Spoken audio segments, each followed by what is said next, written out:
I don't know about the next guy, but I like making money. Welcome back to Walter's Farm, guys. I'm your host, Rattleman Buck. Let's get this farm bucked up, and I'll cue the intro to start explaining our day. Selling off all of our lettuce, we have a little bit over $3,600 in that. It's a bright, clear spring morning, and I have some tasks that I have to handle around the farm before we can start planting tomorrow. I don't mind the layouts of these fields, but we can definitely optimize it by combining these into one giant field. I still have yet to find a deal on a planter coming into the spring season, so it's looking like we're only going to be able to run soybeans. Much as I don't like that, it's kind of the cards I've been dealt right now. So let's get in our 3650, get our cultivator hooked up, and head our way over to the field. Hope you guys indeed are having a fantastic day. I gotta make sure I give a big shout out to our massive community that has really been helping us get to that 100,000 public subscriber goal by the end of this year. So if you want to help us reach that goal, be sure to head down below in the description, click that like button, and consider subscribing. I've heard mixed things about people trying to make these fields into one, that the AI is not really doing its job, or it's just kind of lacking in certain departments, and I can understand that, but this field honestly is not really that big that I can't just justify doing the work myself. Some of the other jobs we'll be doing besides this tillage work is I got a few trees that I got to take out over by the cattle pasture on the hay ground. We're in the spring season, so I can justify doing some other labors.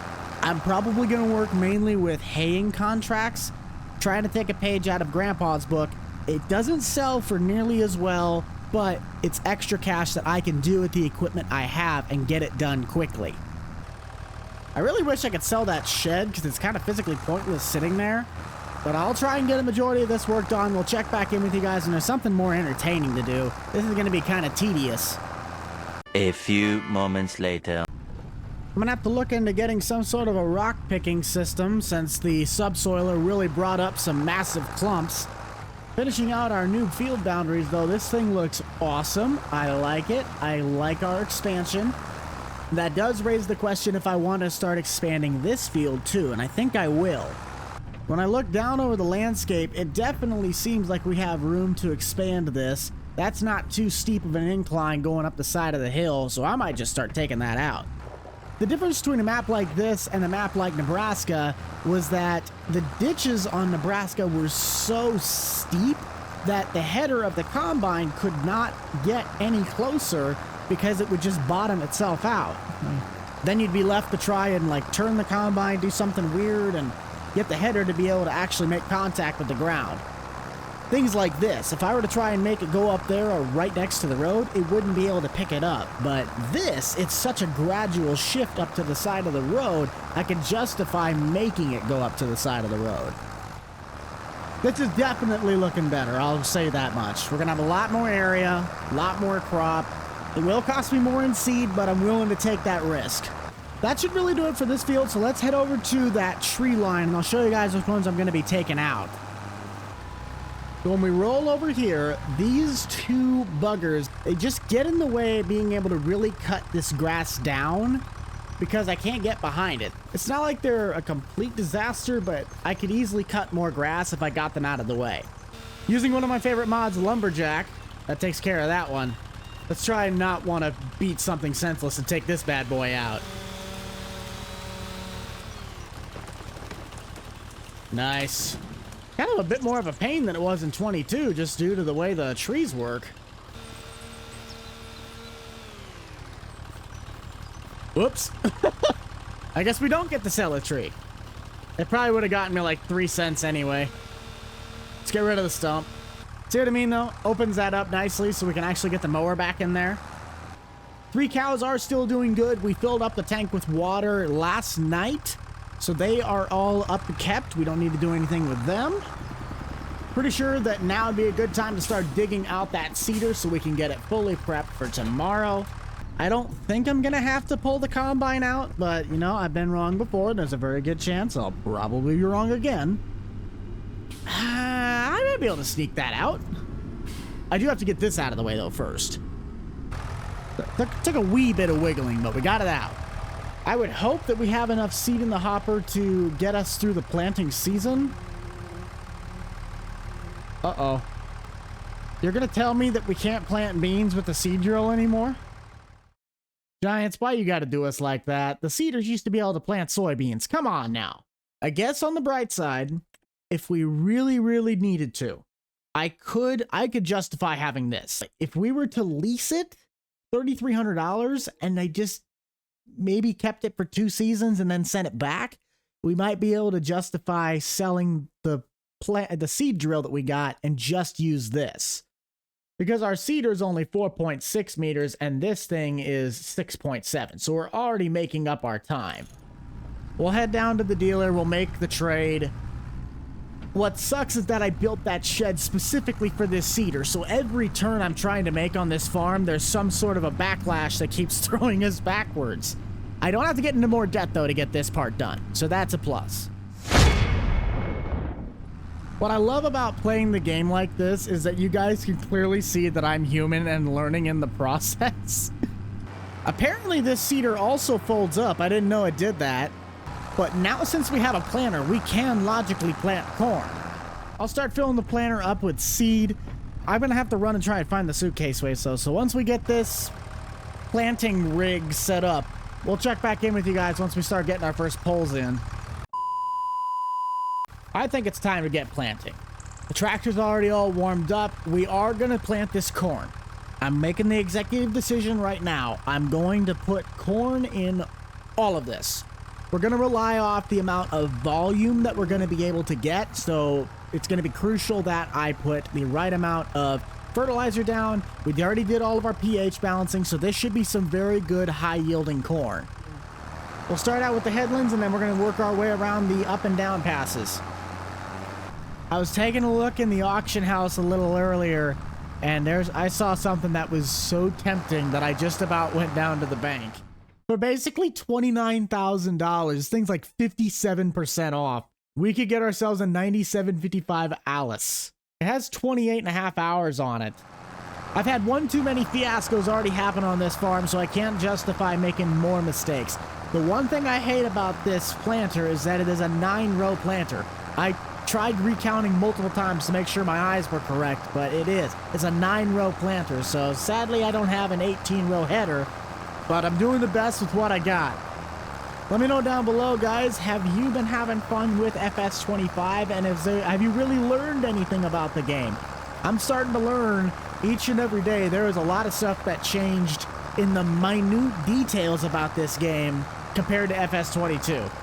It's driving me nuts that I'm learning on the job with a game that I've been playing for the last 10 years, but, you know, sometimes we just have to pull up our bootstraps and suck it up, Buttercup.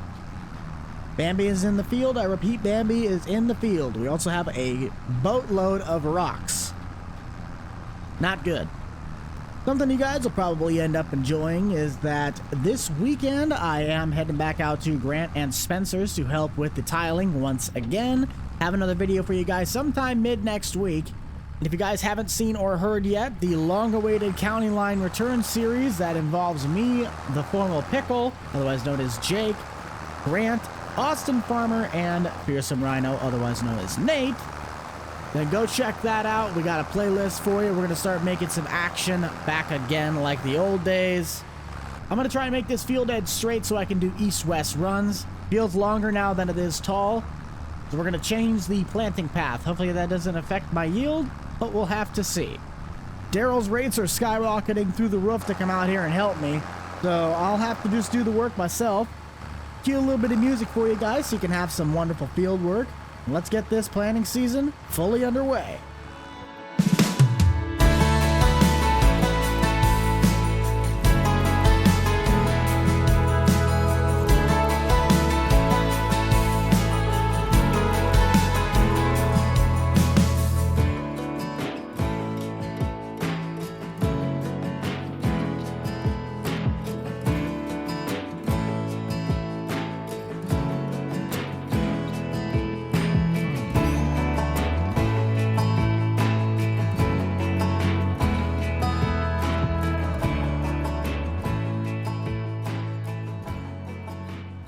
Very, very pleased so far with this planter. I really haven't gone through that much seed. I thought I'd be going through a lot more seed. I did, however, notice that my service bar is looking pretty dang low. Hopefully that doesn't come back to haunt me. A lot of things so far on this farm have. I want to look at this farm in a positive mindset, but I think Walter literally just happened to have the worst luck, and it transfers over to anybody that tries to help him. Speaking of which, we haven't even talked to Walter yet today. What the heck is wrong with me? I need to get in touch with my relatives. I think once I'm done with this field, I'm going to try and call Corey. Corey has usually kept the same price tag on his work hours, but I'm going to see if there's any sort of contract work that I can do in the mowing department that even if I have to borrow the items, I can at least justify getting that stuff done to make some cash. Money just happens to be the one thing I'm fighting for the most on this farm. And unlike Grandpa's, I don't have Austin out here to help me with that work. So I have to rely on my AI workers or just Mother Nature not, shoving a stick up my rear and just saying, take it. Let me know down in the comments, guys. That one ag car that's sitting in the dealer, I'm really torn on if it's something that we just bite the bullet and get the tractor now so we have the thing, or should we wait a full calendar year, see what we get for a revenue income, and then judge whether or not we need to get another tractor.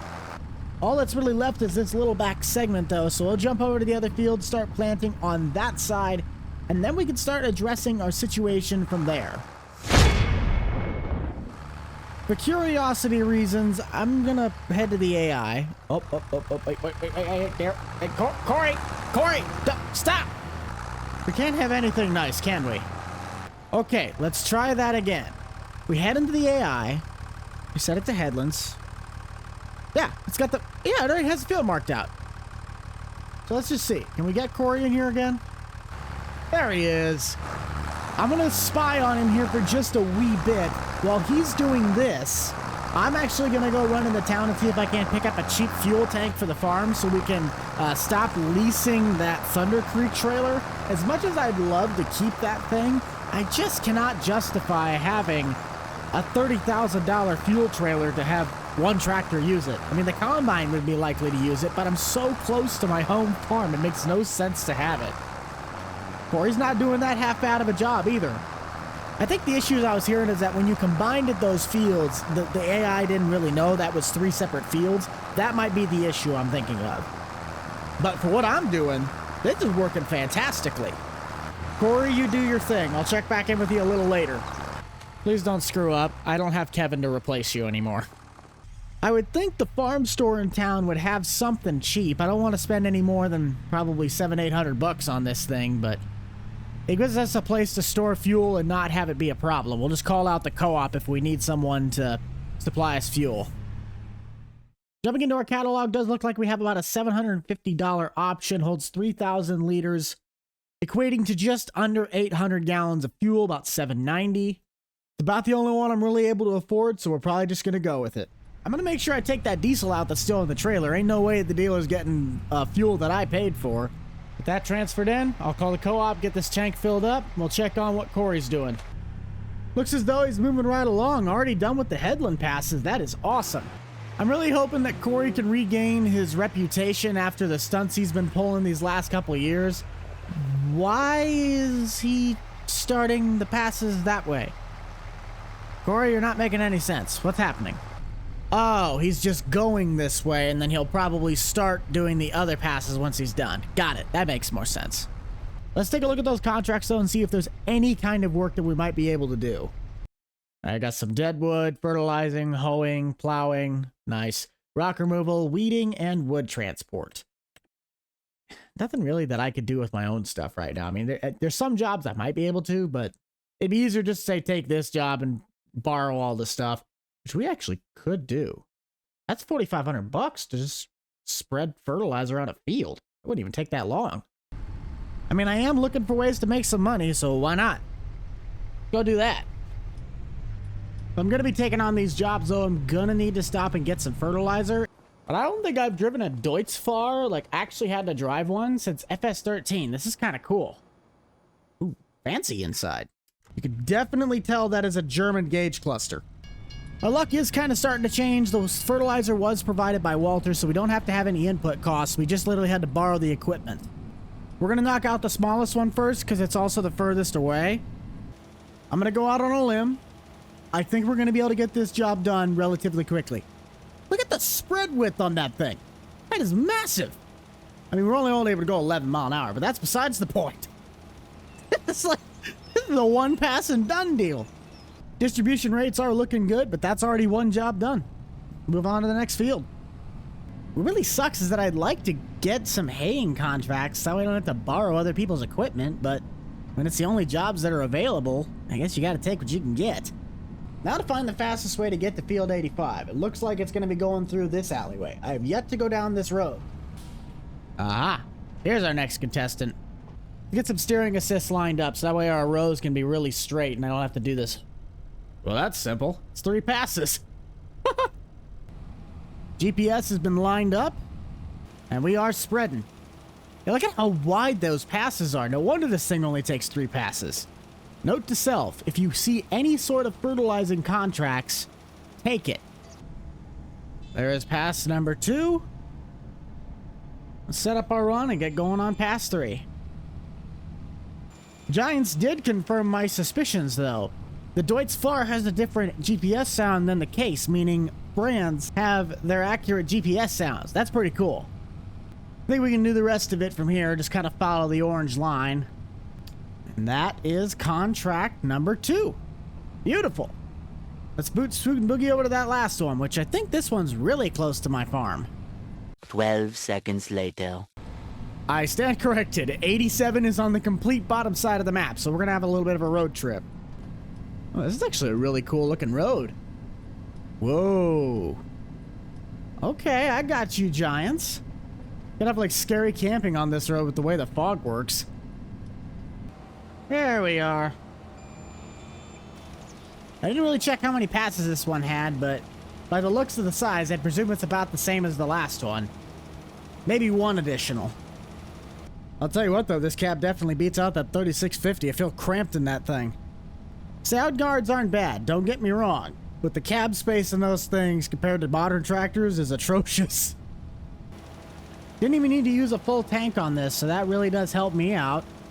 Does look as though we have 1 additional pass, so once we get this completed, we'll head back to the farm, see if Corey is now done with his field, and we can accept the contract money and go from there. Look at that! Got over $31,000 now. That is spectacular. Okay, that puts us probably right back ahead of our shed fiasco that we had in the winter. Definitely note to self though, guys, if you get any of the fertilizing contracts with that little Deutz Fahr, get the smallest job that it gives that to you and then take as many of them as you can, because that is a fantastic way to make some extra money. Looking at it now though, I really like this new field edge kind of coming up right next to the road. It feels a bit more real.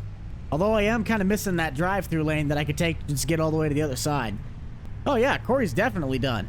He's probably been done for a little while. Last task that we're going to take on today is getting that hayfield mode. I'll also be tempted to see if this thing now fits in my shed because it folds up. Oh yeah. I will have to get the combine out to at least get to the mower. Oh yeah, that fits easy. Like money. Wait, hold on. I have to unfold this thing to unattach it. That's dumb. My service bar just keeps getting progressively worse and worse. I'm really gonna have to service this thing once I'm done mowing. In the words of Toby Keith, though, get in, sit down, shut up, and hold on. We got some grass to mow. Why did I leave my truck sitting right out in the middle of the field? This is stupid. I think at some point we're also going to make some sort of a road system that goes to the front of this cattle pasture, unless we end up getting rid of it. The problem with this is that this is just, it holds cows. You can't make milk, you can't make manure, it literally just holds cattle. It's like a breeding pen, I believe. So if we want to make cows actually useful on this farm, we'd have to demolish that shed and build a new one that, you know, can actually do what we need it to do. It's not a problem, but that's still like a $40,000 investment I'm not looking to do right now. There's a very good chance we might need to take this thing in. It is just bouncing and it can't pick a gear. I think that's a pretty big problem we're having right now. I'm just going to take this thing in before something else goes wrong. It's a cheap tractor. I don't think it's going to cost that much. It is 2024. $3,400. Ooh. But need it done, though. I've heard this, though, that you can maintain your equipment doing one simple thing. You have to do it right, because if you do it wrong, you can really screw a lot of stuff up fast. That is keeping your equipment clean. And you know how I do that? I talked to my good buddy Andy over at Andy Clean. Andy keeps my farm looking nice and snazzy. Let's see if this fixes our problem. Yep, pretty sure that was our problem. Keep your tractor serviced. It'll help you in the long run. I sure hope an auto-loading trailer comes out at some point. That's really going to be crucial for the square bale farming if I'm going to continue that. On our budget list might be a small round baler if we could pick up something cheap. But then the issue with that is this tractor would then have to get a front loader. That means what already has been an overused tractor is even more overused. I think by the end of this series, this tractor is literally going to be so worn out that it's not even worth repairing. There we go. That's the last of the grass. We'll dry it, rake it. Won't be baling anything yet today because we're going to have to let it dry out. So that'll end up wrapping out our day. I know the veteran players will recognize what I'm saying here. I think the biggest feature that I miss the most has to be the automatic drying hay from the Seasons mod in FS19. I think 17 did it too. But you never used to have to own the tedder if you had the Seasons mod, because if you gave the grass like 2-3 days, it worked like the fermenting silo. You could just go out and watch the grass dry. I do have to laugh because I remember looking at the weather pattern for the next couple days, and it actually is supposed to rain to my knowledge. See? All rain. It's supposed to rain at about 5 o'clock and possibly 3 a.m. the next day. But the joke of Hayesdown's gonna rain never ceases to fail. Even though it's not supposed to rain today, it's definitely starting to get overcast. So let's get that rake out and try and finish this up before it gets a little moist. I'm gonna have to find something to do with that giant gaping hole where that ripoff of a shed was supposed to go. I'm honestly thinking about putting another greenhouse right there because if you haven't noticed, well, I haven't really shown it, I put in a well right next to it, and that hose does not cost me money to fill up my trailers with. So I could just do an entire lettuce operation right there. Bang, bang, bang. Put 3 of them, actually. Definitely a big investment, but at least that one we're pretty much just making straight profit because I don't have any input costs besides the construction of the greenhouse. I'm like severely tempted to just merge all of this into one giant continuous row. I know that's not realistic, but it might be the most cost efficient. I get everything done in one fell swoop. Last round pass here, just gonna merge this one little area with the row on the inside, and we are done. Thank you guys all for tuning into Walter's Farm. Hope you have a great rest of your day. Please remember to keep it light, keep it loose, keep it fresh, and most importantly, keep it fun. We'll have another video for you guys here coming out soon. But until next time, this will be the Rental Man out. Peace.